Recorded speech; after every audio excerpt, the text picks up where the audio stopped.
نبی پاک نے صحابہ سے پوچھا بتاؤ بھائی عجیب ایمان کس کا ہے؟ عرض کی یا رسول اللہ صلی اللہ تعالیٰ علیہ وسلم عجیب ایمان نبیوں کا ہے۔ حضور نے فرمایا ان کا کیسے عجیب ہے؟ ان کو تو اللہ تعالیٰ کی وحی نصیب ہوتی ہے، فرشتہ آتا ہے۔ یا رسول اللہ پھر فرشتوں کا؟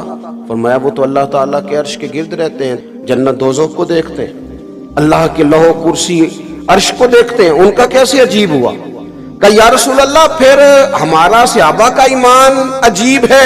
تو حضور فرمانے لگے تم نے تو سارے معجزات دیکھے، تم نے تو چاند کے 2 ٹکڑے ہوتے دیکھا ہے، تم نے تو پتھروں کو کلمہ پڑھتے دیکھا ہے، تم نے تو درختوں کو سجدہ کرتے دیکھا ہے، تمہارا کیسے عجیب ہے؟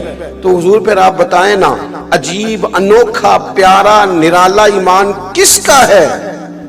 حضور نے فرمایا عجیب ایمان ان کا ہے جو میرے بعد آئیں گے، مجھے دیکھا نہیں ہوگا انہوں نے۔